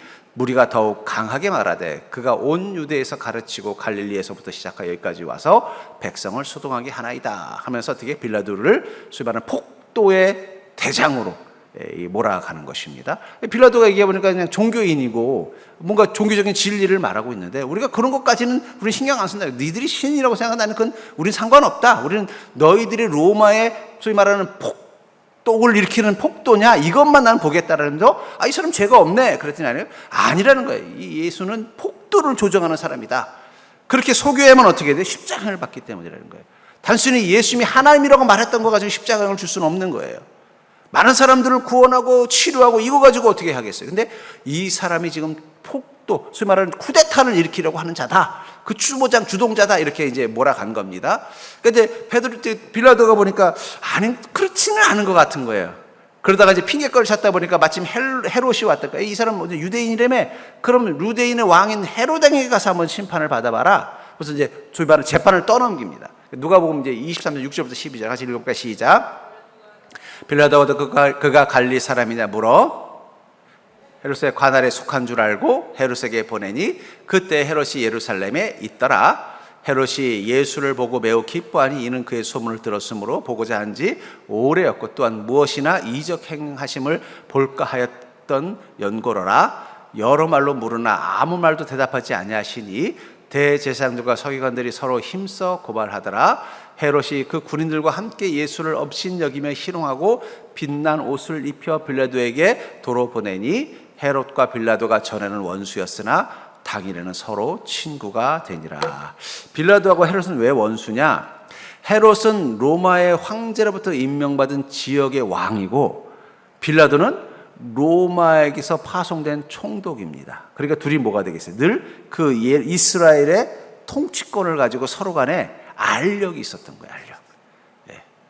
그러니까 알력이 있으니까 뭐가 돼요? 뭐라고 치면 될까요? 최전방에 가면은요, 이 군부대가 주둔하는 데가 있습니다. 화천 같은데, 예, 그쪽 인제 같은데. 전에도 한번 인제에서 기사가 났습니다만, 인제 시장이 더 높을까요? 아니면 그 군부대 사전장이 더 높을까요? 그런 거랑 비슷하다고 보시면 돼요. 예. 그 인제에서 아마 전에 이 휴가 나왔던 군인들이 아마 좀 동네 깡패들한테 좀 매를 맞았나 봐요. 그러니까 이제 그것 때문에 이제 좀 군부대에서 문제 제기했더니 이제 오히려 인제군에서는 그 깡패들 편을 좀 들었나 봐요. 그랬더니 이 얘기를 듣고 사단장이 명령을 내렸대요. 당분간 외출 금지. 그러니까 어떻게 돼요? 인제군이 장사가 안 되니까 시장에 가서 싹싹싹 빌어가지고 그 깡패들 잡아다가 다 뭐 어떻게 했다. 그러니까 누가 대장이에요? 예, 사단장이 똑같다고 보시면 돼요. 헤롯은 로마 황제가 임명한 지역의 왕이고 빌라도는 뭐예요? 로마의 군대, 로마가 직접 파견한 총독이랍니다. 그러니까 둘이 늘 약간의 서로 간의 라이벌 관계가 있는 거예요. 그래서 누가 더 왕에게, 황제에게 인정받냐를 가지고 싸우는. 그래서 서로부터는 늘 사사건건 갈등이 있었는데 예수님에 대해서는 뭐가 됐다는 거예요? 서로 마음이 맞았다. 예, 여러분, 세상은 하나님의 일에 대해서는 짝짝꿍이 잘 됩니다. 예, 왜 이렇게 세상이 교회를 미워할까요? 예, 다 헤롯과 빌라도 같은 마음이 있어요. 그 마귀가 그 배후에 있다고 보시면 됩니다. 그래서 그렇게 됐고, 그러니까 이제 다시 빌라도에게 이제 재판권을 넘겨요. 헤롯은 무슨 관심을 가지고 있었던 거예요? 예수님 소문을 들은 거. 그 예수라는 사람이 막 죽은 자도 살리고 오병이의 기적도 일으키고 그냥 막 귀신들 쫓아내고 대단하다는 소문을 이미 들었어요. 그래서 저부터 궁금했는데 그래 한번 데리고 와봐라 하는 호기심으로 본 거예요. 봤더니 어때요? 아마 성경학자들은 그래요. 예수님이 그렇게 얼굴은 잘생기지 않으셨을 거라는 거예요. 그러니까 자기가 생각했던 그런 모습은 아니었던 것 같아요. 그리고 예수님이 거기서 자기가 어떤 이적을 해야 하는 얘기를 하면 좋은데 아무 말씀 안 하시고, 왜 아무 말씀 안 하셨을까요? 헤롯의 마음을 알고 있었기 때문에. 그러니까 어떻게 돼요? 몇 번 물어보더니 대답도 안 하니까 그냥 빌라도에게 보내, 알아서 하라 그래. 그래 가서 어떻게 돼요? 빌라도 또 보니까 참 찝찝한 거예요. 우리가 또 옛날 코바디스인가 어디 영화에 보면 빌라도의 아내가 자기가 꿈에서 하나님 봤는데 그 전승, 소위 말하는 이제 성경이 아니라 이제 여러 가지 전설로 나오는 이야기 중에 있는 겁니다. 그랬을 수도 있고, 또 빌라도 자체가 뭐예요? 관심이 없었어요. 빌라도의 목적은 뭐예요? 어떻게든지 로마 황제에게 잘 보여서 자기가 더 빨리 승진하는 거예요. 더 높은 자리로 가는 게 목적이었지, 그 유대인들에 대해 별 관심이 없어요. 그래서 그 황제에게는, 그 빌라도에게 제일 관심은 뭐냐? 유대인들이 사고 안 치는 겁니다. 왜냐하면 총독이니까 어떻게 사고 치면 어떻게 돼? 자기한테 문책이 오는 거예요. 그런 마음밖에 없었으니까 예수님에 대해서 그렇게 큰 관심이 없었을 것 같아요. 근데 자꾸 사람들이 예수님을 누구로 몰아가요? 폭도의 괴수로 몰아가잖아요. 너 놔두면 나중에 이 사람 사고 치면 다 네 책임이야. 우리가 언질해줬잖아. 이 사람 위험한 사람이라고. 근데 너 놔뒀잖아. 나중에 폭동 일어나면 당신 직무유기로 아마 로마 황제에게 아마 문책당할 거야. 협박을 하는 거예요. 그렇지 않아도 유대인들을 좀 잘 구슬려서 자기 편이 돼야 자기가 여기서 근무가 끝나고 나서 이제 더 좋은 곳에 총독이 되고, 그 당시에 로마의 황제는요, 어떤 집안이 아니에요. 군부 정권 시대이기 때문에 승진을 하는 거예요. 그래서 어떻게 돼요? 집정관으로 임명되면 그 중에 한 명이 황제가 될 수 있는 거예요. 그런 어떤 하나의 승진이기 때문에 자기도 황제가 되고 싶은 욕심도 있을 거예요. 그러니까 어떻게 해야 돼요? 빨리빨리 승진해야 되는 거예요. 이 조그만 유대 땅이 아니라 어디 뭐 로마 시내를 로마 군 지역을 갖다가 다스리는 뭐 총독이 되든지 아니면 저 그리스 알렉산더 지역을 하나님의 애굽을 다스리는 집정관이 되든지 이렇게 승진하고 싶은 마음이지 관심도 없었던 거예요. 조그만 땅에. 그러니까 어떻게 해야 돼요? 자꾸 유대인들하고 관계가 잘 맺어야 되는데 얘 때문에 관계가 나빠지면 안 되겠구나 하는 마음이 어떻게 해요? 그럼 예수님 십자가 못 박아라. 그리고 그 직전에 어떤 일이 있었어요? 이 바나바 맞나요? 그 누구를 못 박아서 살 때, 저도 요즘 자꾸 이상하게 너무 익숙한 단어가 그 누구죠? 바나바인가 바야바인가? 바나바. 바울과 함께 있었던 사람 이름 뭐죠? 전사님. 바울과 함께 전도했던 사람. 그러면 그 십자가 예수님 대신 하는 강도는 한번 찾아보십시오. 저도 갑자기 여기 생각이 안 나네. 그 사람은 뭐예요? 폭도였어요. 그러니까 폭도였으니까 어떻게 돼요? 당연히 그 사람을 유대인들은 십자가에 못 박으러 할 줄 알았더니 그 사람을 놔주고 예수님을 놔주라는 거예요. 바야바인가요? 바야바? 바나바 맞나요? 바나바? 바라바. 맞아. 바라바. 죄송해요. 바라바를 이름이 생각이 안 나요. 바라바. 놔주라고 했죠. 예. 그래서 예수님이 결국은 십자가에 달린 겁니다. 그래서 예수님은 몇 번 신문을 당하셨다고요? 5번. 네. 그리고 십자가에서 있었던 이제 사건들이 있습니다. 첫 번째 뭐예요? 유대인의 왕이라는 현판이 십자가 위에 붙습니다. 예. 그러니까는 우리는 이 십자가 사건을 보면 전체적으로 하나님의 메시지는 어떤 문장으로 된 메시지도 있지만 상황을 통해서 보여주는 메시지도 있어요. 현대 무용을 보면요, 막 이상하게 춤추잖아요. 근데 그 춤이 다 메시지가 있어요. 발레도 그래요. 발레도 어떤 동작이 다 메시지가 있다 그러더라고요. 그러니까 우리가 성경을 볼 때 중요한 게 있어요. 성경에 보면은 어떤 문장, 뭐 명령을 주시거나 어떤 이야기를 하거나 이런 것도 있지만 사건도 메시지라고 보시면 돼요. 그러니까 이 십자가에서 사건은 대표적인 사건들, 유대인의 왕이라는 현판이 붙었다는 얘기는 뭐예요? 예수 그리스도가 바로 이스라엘 민족이 기다렸던 그 메시아라는 것을 아이러니 부인했지만 사실은 붙게 돼. 그래서 유대인들이 반대하지. 이거 붙이지 말라 그러는데 로마 형제 무슨 소리야? 자기가 왕이라고 해서 죽는 거 아니야? 그러니까 왕이라고 붙여줘야지. 그들은 뭐예요? 예수님을 조롱하기 위해서 했지만 그게 뭐가 된 거예요? 예수님을 인정하는 사건이 된 것입니다. 또 같이 달린 강도 중에 하나가 예수님을 영접하죠. 예수님을 영접했던 사건. 여러분들 주님 안에서 용서받지 못할 죄는 없다라는 게 어쩌면 그 강도와 같은 사건에 말하고 있는 게 아닌가 싶습니다. 세 번째 사건은 3시간 동안 짙은 어둠이 땅을 덮었다. 그다음에 성전의 휘장이 둘로 갈려. 이 성전이라는 건 휘장은 뭐냐면 이 성전에 보면은 이제 성소가 있는데 성소는 지성소와 성소로 나눕니다. 그리고 지성소에는 언약궤가 있어요. 그래서 이 제사장이 1년에 몇 번 들어갈 수 없는 이 안에 이 휘장 안에 지성소예요. 거기는 아무나 들어갈 수가 없어요. 그래서 그 휘장으로 가려놓은 그곳에 들어가서 하나님의 음성을 듣고 오는 곳입니다. 근데 그것은 아무나 들어갈 수 없고 대제사장만 특별할 때 들어갈 수 있는 거예요. 근데 그 성소의 휘장이 찢었다는 얘기는 뭐예요? 이제는 누구나 들어갈 수 있게 됐다는 거예요. 하나님과 직접적인 관계를 맺을 수 있는 거예요. 예수 그리스도로 말미암아 어떻게 된 거예요? 모든 그리스도인들이 주님을 만날 수 있는, 그전에는 특별한 사람에 의해서만 됐던 그것이 가능해졌다. 또 예수님께서 그 휘장과 같은 역할이 돼서 하나님을 만날 수 없었던 우리가 이제 주님을 만날 수 있도록 문이 되어졌다 하는 사건으로 보고 있습니다. 그리고 실제로 예수님이 돌아가실 때 어떤 일이 일어났어요? 죽은 성도들이 무덤에서 나오는 이 5가지 사건이 있었다라고 말하고 있죠.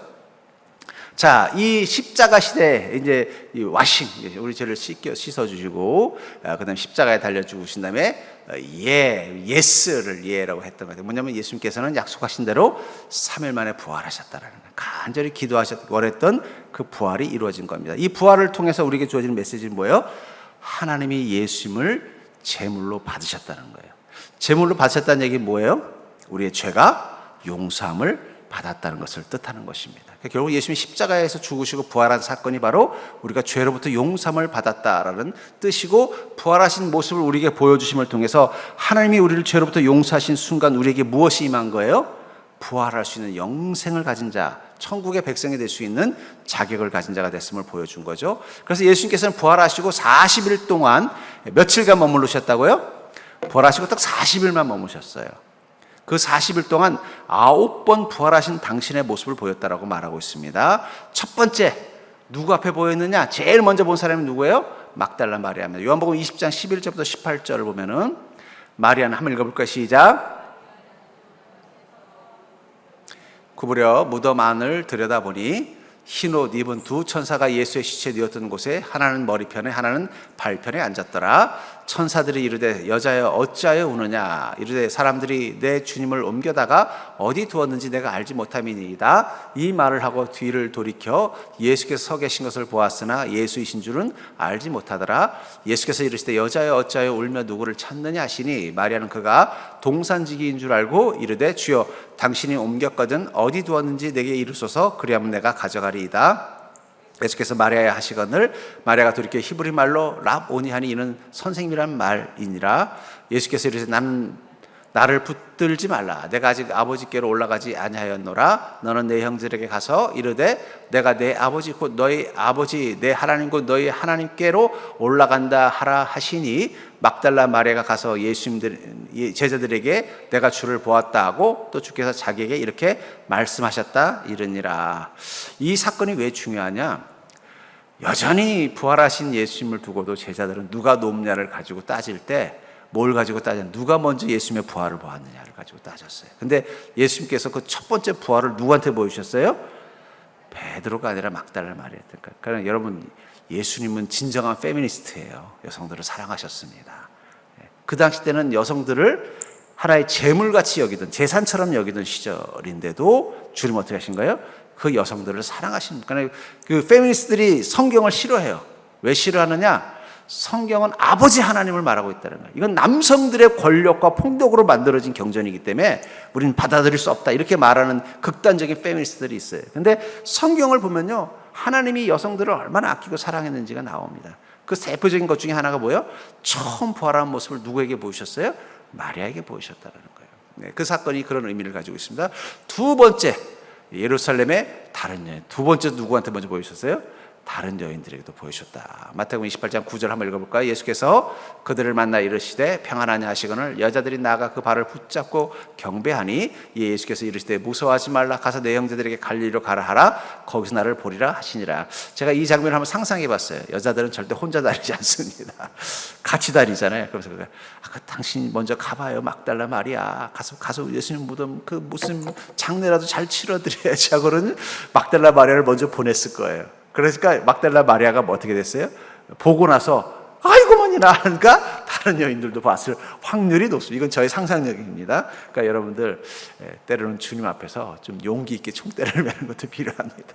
그럼 주님의 부활을 먼저 보죠. 그래서 아마 그 다음 여성들도 보게 됐을 거라고 봐요.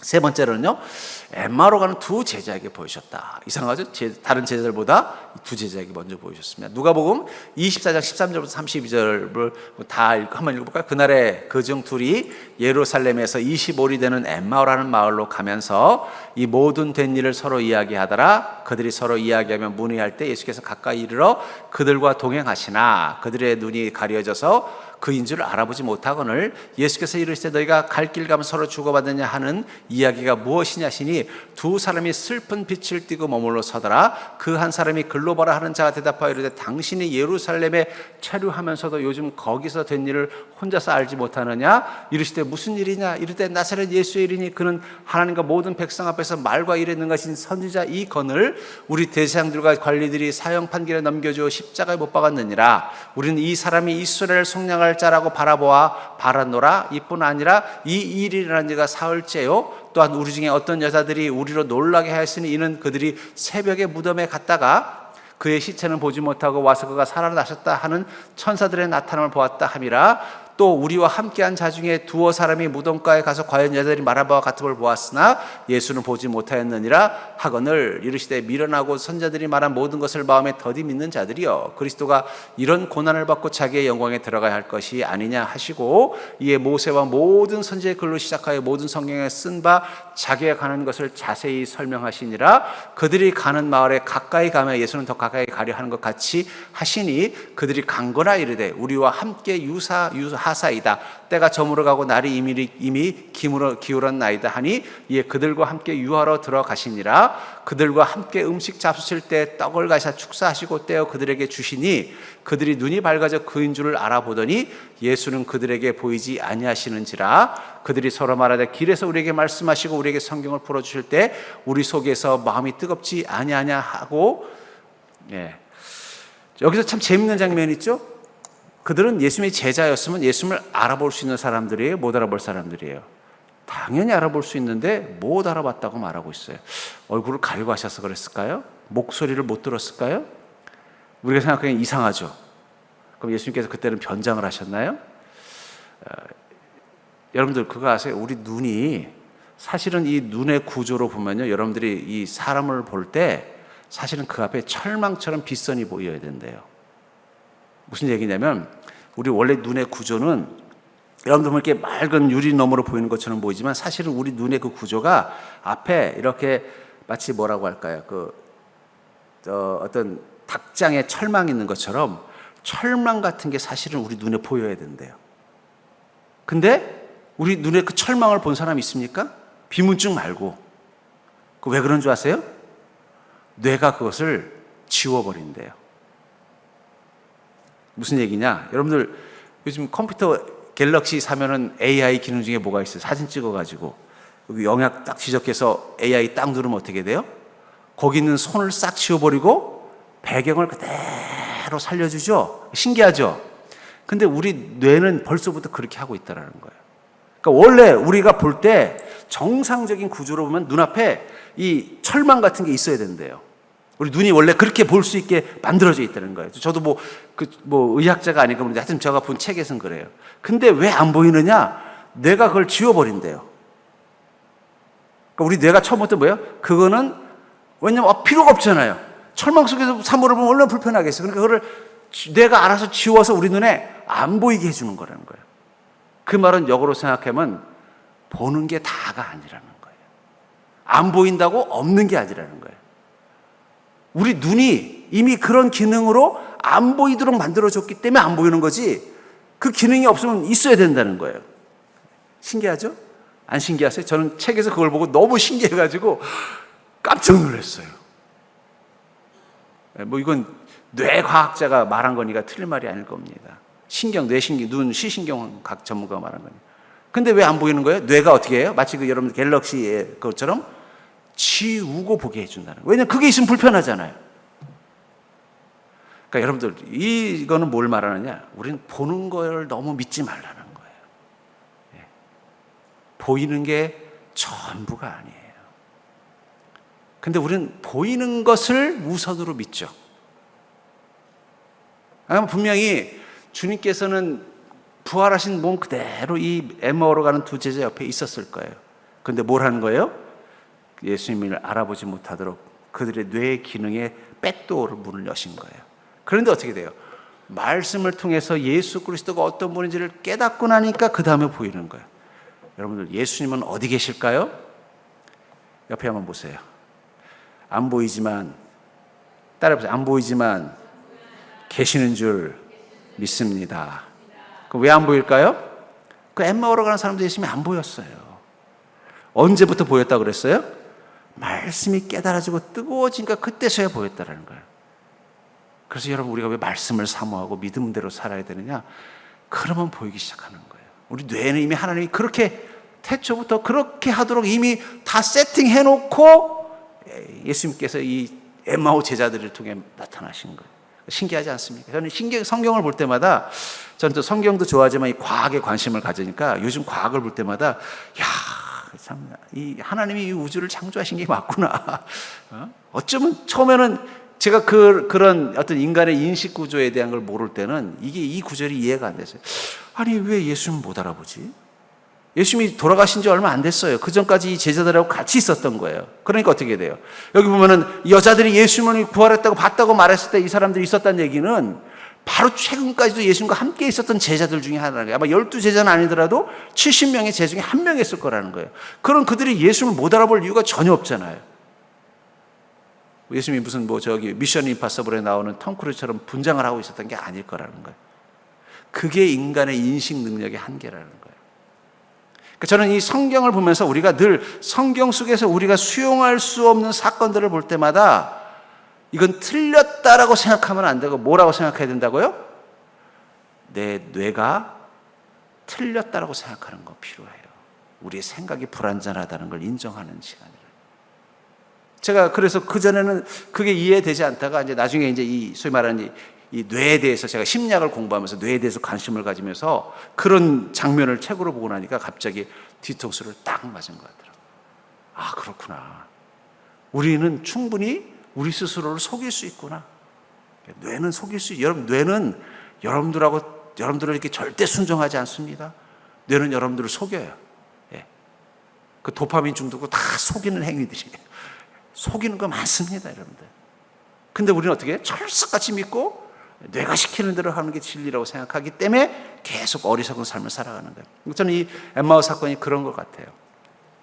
자, 네 번째, 베드로에게 보여주셨죠. 자, 한번 읽어볼까요? 시작. 곧 그때 일어나 예루살렘에 돌아가 보니 11제자 및 그들과 함께한 자들이 모여 있어 말하기를 주께서 과연 살아나시고 시몬에게 보이셨다 하는지라. 두 사람도 길에서 된 일과 예수께서 떡을 떼심으로 자기들에게 알려진 것을 말하더라.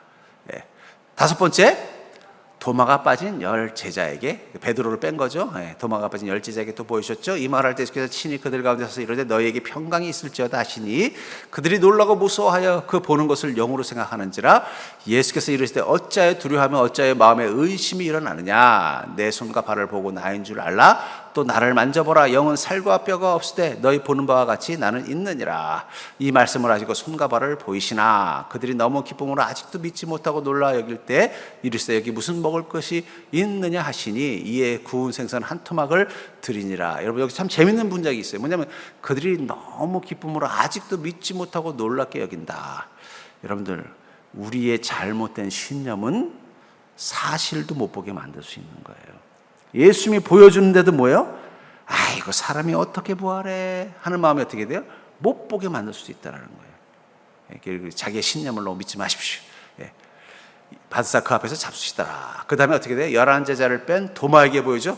또 가만있으니까 어떻게 돼요? 아, 예수님 만났다고 하니까 도마가 와서 그러죠. 8제자 제자들 다시 집 안에 있을 때 도마도 있고 함께 문이 닫혔는데 예수께서 오사 가운데서 이르실 때 너에게 평강이 있을지어다 하시고, 이제 그때는 이미 도마가 뭐예요? 아, 이거 내가 예수님 무슨 부활을 믿지 않아. 내가 손을 내밀어 봐야 믿을 거야. 그랬더니 도마에게 이르실 때 내 손가락을 이리 내밀어 내 손을 보고 내 손을 내밀어 내 옆구리에 넣어보고 그래야 믿음 없는 자가 되지 말고 믿는 자가 되라. 도마가 대답하여 이르되 나의 주님이시오 나의 하나님이시니이다. 예수께서 이르시되 너는 나를 본고로 믿느냐? 보지 못하고 믿는 자들은 복되도다 하시니라.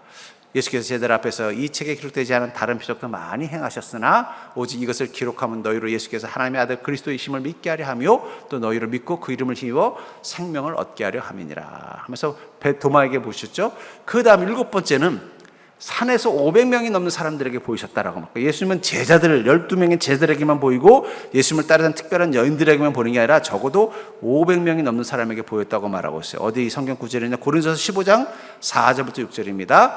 장사 지낸 바 되셨다가 성경대로 사흘 만에 다시 살아나사 게바에게 보이시고 후에 12제자에게와 그 후에 500여 형제에게 일시에 보이셨나니 그 중에 지금까지 대사선 살아있고 어떤 사람은 잠들었으며. 마가의 다락방에 모여있던 사람들은 다 어떤 사람이에요?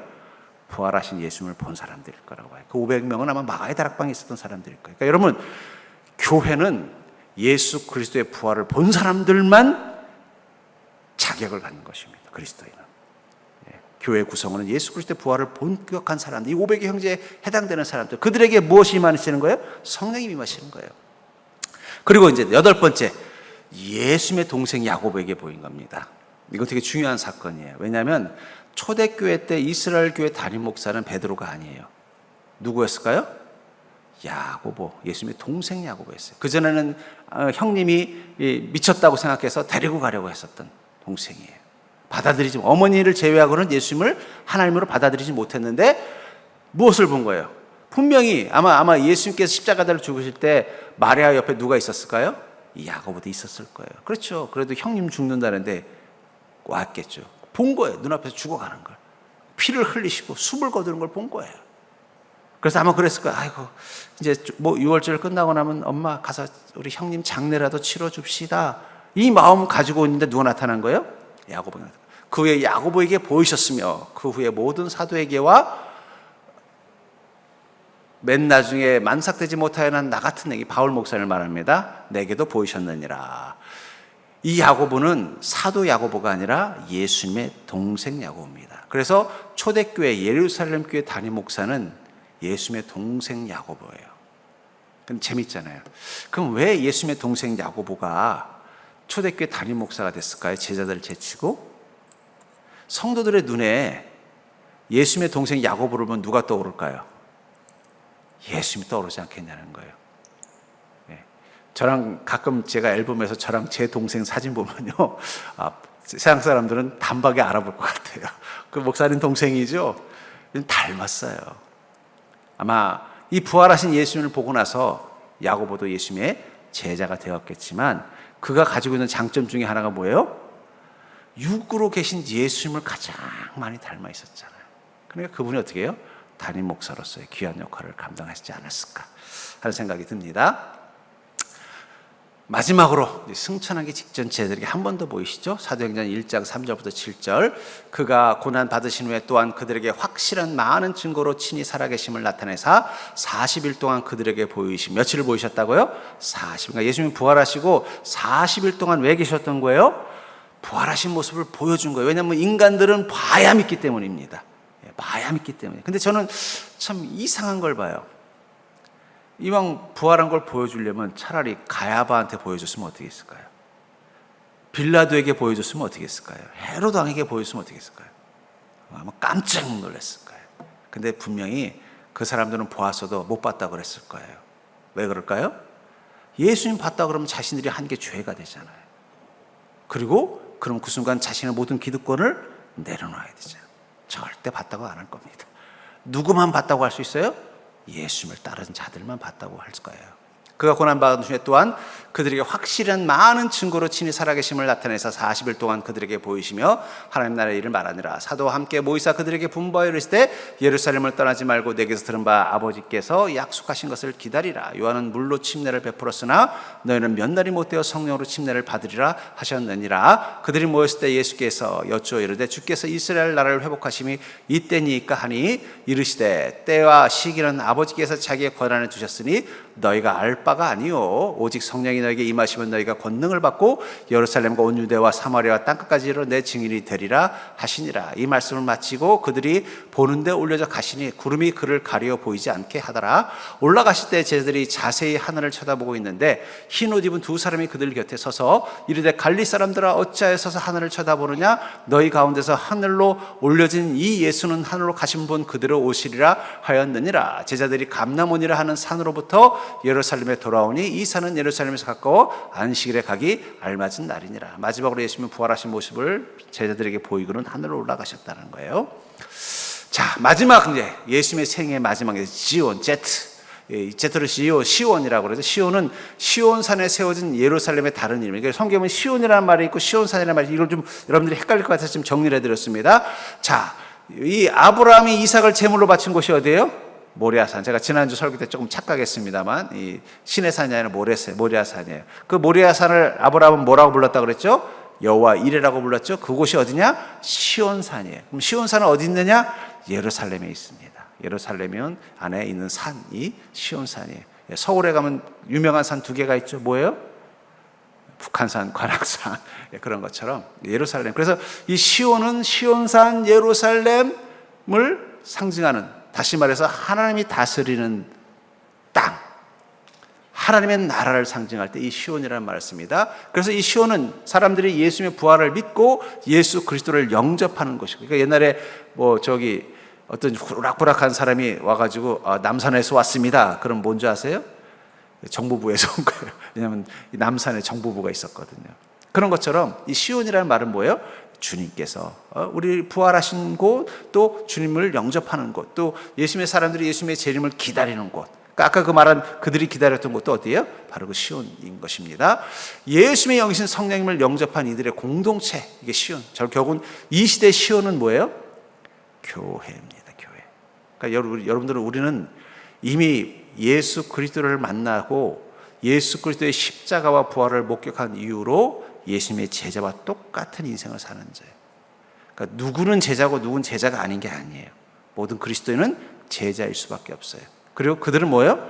예수님께서 부활하실 날을 기다리고 있었던 것처럼 우리는 예수님의 영이신 성령을 영접한 이들의 공동체인 이 교회 속에서 주님의 사역을 감당하기 위한 제자들의 이 사역센터 같은 것이 교회입니다. 그러니까 여러분, 우리는 이곳에서 늘 내가 누구라고 생각해야 돼요? 이 성경에 나오는 제자들이에요. 그러니까 이 카톨릭에서는 이 세례명이라는 게 있어요. 베드로, 안드레아. 저는 그것도 나쁘지 않은 것 같아요. 왜냐하면 좀 정체성을 좀 그렇게 가져야 돼요. 오늘 집에 가셔서 여러분들이 이름 하나씩을 지으십시오. 저는 요한입니다. 요한. 왜냐하면 이 종자가 존하고 비슷해서 제가 영어명을 요한으로 졌어요. 요한, 윤 이렇게 했습니다. 그럼 저에게는 무엇이 들 정체성이에요? 예수님의 제자 요한이 저에게 정체성. 한번 각자도 자기들에게 한번 그런 이름을 하나씩 줘도 좋을 것 같아요. 왜냐하면 우리가 이곳에 사는 역할이 그거이기 때문이에요. 그 주님의 사명을 감당하기 모인 제자들의 사역센터라는 것이죠. 또 하나님의 백성들이 예수 그리스도를 제물로 드리는 제다. 이곳에서 우리 십자가를 묵상하는 건 뭘 말하는 거예요? 우리 죄를 위해서 제물로 바쳐진 주님. 단번에 드려졌지만 계속해서 우리는 주님 앞에서 그 주님이 제물이 되셔서 그 구원의 은혜를 누리며 사는 것입니다. 그리고 그것을 통해 교회를 통해 시온의 삶을 경험하는 것입니다. 시편 134편 1절부터 3절에 보면 보라 밤에 여호와의 성전에 서 있는 여호와의 모든 정들아 여호와를 송축하라. 성소를 향하여 너희 손을 들고 여호와를 송축하라. 천지를 지신 여호와께서 시온에서 내게 복을 주실지니라. 여러분, 교회는 하나님을 경배하고 찬양하는 곳이 되어야 되는 이유가 바로 이것이 시온이기 때문입니다. 히브리서 9장 8절에 보면 이와 같이 그리스도께서 많은 사람의 죄를 없애려고 단번에 희생의 제물이 되셨습니다. 그리고 다시 오실 때에는 죄를 위해서가 아니라 자기를 기다리는 사람들에게 구원을 주시기 위해서 두 번째 나타나실 것입니다. 이게 히브리서를 현대어 성경으로 번역한 것입니다. 결국은 교회는 뭐 하는 거예요? 주님께서 우리를 위하여 제물 되신 그 자리에서 주님이 다시 오실 날을, 구원을 주실 그날을 기다리는 자리라는 거예요. 기다리는 사람들이라는 거예요. 요한계시록 2장 20절에 22장 2절에 보니까 이것들을 증언하신 이가 이르시되 내가 진실로 속히 오리라 하시거늘 아멘. 주 예수여 오시옵소서. 여러분, 저는 그리스도인은 누구라고 말할 수 있느냐? 기다리는 사람들입니다. 누구를 기다리는 거예요? 예수 그리스도를 기다리는 거예요. 유명한 사무엘 베케트라는 사람이 쓴 소설일 거예요. 고도를 기다리며. 이게 고도트라는 말이 고트라는 말이 싸운 건데 약간은 예수 그리스도의 기다림을 약간 뉘앙스를 표현한 거예요. 일종의 실존. 인간은 누구냐? 기다리는 자들이다. 여러분, 그리스도인들은 기다리는 자예요. 누굴 기다리는 자예요? 예수 그리스도를 기다리는 자예요. 예수님 그리스도를 기다릴 때 제일 중요한 게 뭘까요? 한눈 팔지 않는 게 제일 중요합니다. 그 고도를 기다리면서 보면 자꾸 한눈 파는 사건들이 나와요. 그러니까 어쩌면 우리가 이 땅에서 주님 기다리면서 자꾸 한눈 파니까 자꾸 어떻게 돼요? 이 시온을 떠나 있게 되는 거예요. 한눈 파니까. 그리스도는 누구인가? 예수님의 부활을 목격한 자요, 자신의 부활을 믿는 자이며 주님의 다시 오심을 기다리는 자라는 거예요. 전 여러분들이 주님을 기다리는 자라는 사실을 기억하시기 바랍니다. 왜 우리가 교회로 와요? 기다리는 자이기 때문에. 그러니까 우리가 교회를 떠날 수 없는 이유 중에 하나도 뭐예요? 기다리기 때문이에요. 물론 꼭 서정 침례 교회 오신다는 뜻은 아니에요. 우리 마음의 성전, 그 십자가 위에서 주님 오실 것입니다. 그러나 중요한 건 우리 안에 기다림의 모습이 있다는 것을 우리는 무엇을 통해 보여주는 거예요? 교회 안에서의 신앙생활을 통해서 보여주는 것입니다. 전 여러분들이 늘 주님을 기다리고 계시는 그 기다림을 가진 그 믿음으로 그렇게 주님과 함께 동행하는 자 되길 주의 이름으로 축복합니다.